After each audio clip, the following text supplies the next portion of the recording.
Crazy few days here in the market. You look at the last few weeks of trading, the market's been down about 3 weeks in a row. Not been an easy go of it for most traders as this market's pulling back. And up until that point, it's really lulled traders into a sense of complacency because it just felt like all the market did was go up, up, and up. And in some cases, nobody had even really seen since the beginning of 2003 more than a 2-week pullback on the NASDAQ. So this is definitely starting to throw people for a little bit of a whirl. You got a lot going on right now. You got Bitcoin crashing. You've got AMC getting destroyed. You got retailers like Dick's and Macy's getting torn up. And we're all wondering, are we going to get a little bit of a market bounce here? Let's take a look at Dick's following their earnings. All right. So on the Dick's Sporting Good front, you have this rising trend line.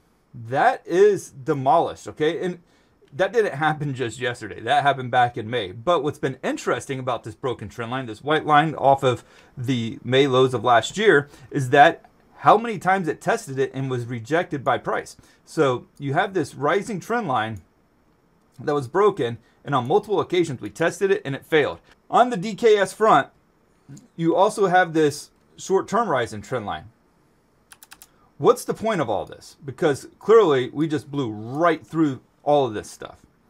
You also have this huge support level going all the way back to beginning of 2022, January. And that's been blown through. Down 24% today. Why do I bring that all up? Is because you can't trust earnings reports. I know the temptation is to hold everything through earnings, but when you start to do that, you put yourself and your swing trades at a huge disadvantage, because if you get something like this, and it doesn't happen with every stock, but the ones that it does happen with, it can ruin your entire trading year, if not your entire account. So going into earnings, I understand why some people were probably optimistic about their earnings, because it was just trading. If you look at this purple line going back to March of this year, this purple line was offering up some resistance, but it was trading right at it. You weren't seeing any heavy rejections, and you probably thought to yourself, if it can have a good earnings report, it's going to break through. Probably what you weren't thinking about is, what if it has a bad earnings report? And that's what you got here with DKS. You got a bad earnings report, you got bad guidance, and now it's trading, instead of at 146 where you could have gone out yesterday, it's trading at 111.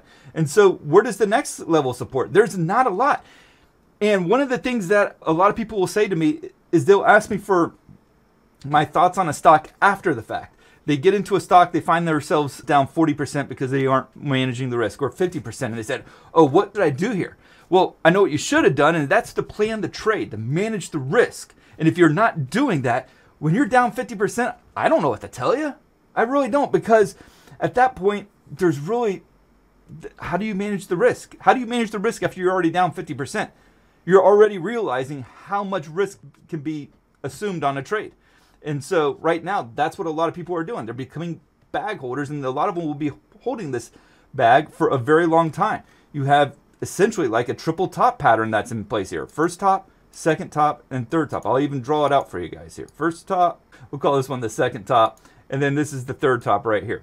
So that got confirmed with a massive gap down. Now, yes, you got a huge gap that remains unfilled. That may happen at some point in the future, assuming that DKS continues to offer their services in the years to come. I mean, I don't have any reason to think that why they wouldn't, but yeah, that gap will probably get filled at some point, but it could take years for it to happen. And then what's the time opportunity cost by staying in a stock that's losing you a lot of money over that time period? So with DKS, don't like anything I'm seeing it. You also got Macy's. You're essentially breaking out to new lows here, to new recent lows, just by a little bit, but still enough, down 14.5%. This is also another reason too why you want to be cognizant of competitors and their earnings reports. So for instance, Nvidia is reporting earnings tomorrow.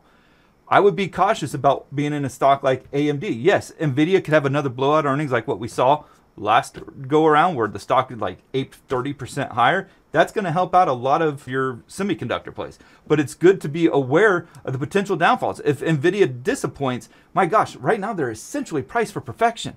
They better have a really good earnings report, or you could see, if it comes in disappointing, a massive sell-off. And if that happens, then stocks like AMD, stocks like Intel, they're probably going to get hit pretty hard from a swing trading standpoint.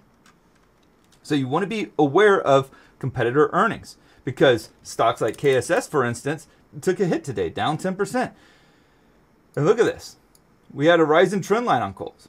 broken. You also had a retest of that broken trend line, and it couldn't hold it, and then you got the break to the downside. So for Kohl's, where am I looking at for potential support? Probably around this 24.25 level here could be where it eventually comes back down to. Far cry from the 28 that it was just trading at yesterday. Going back to Macy's, where's the next level of support at? There's not much underneath, and that's indicative of a lot of stocks right now. And the reason why we're seeing some heavy selling in a lot of stocks is because they had these massive run-ups and they didn't create much support when they were making these massive run-ups, and as a result, there's not a lot of support to fall back on. Yeah, you could still see that $12.97, $13 level come into play, but there's a good chance too that you might be looking at more of a move down to the single digits on Macy's, and that would be unfortunate, but it's very possible here. Dillard's, DBS, another one, and to Dillard's credit, man, this company's been doing pretty good. I mean, I go into a mall and I never see anybody in there, but Dillard's is hanging in there pretty well. So kudos to them. Now, you also have a rising trend line, and this might be the only play if you start seeing these department stores bottom out tomorrow.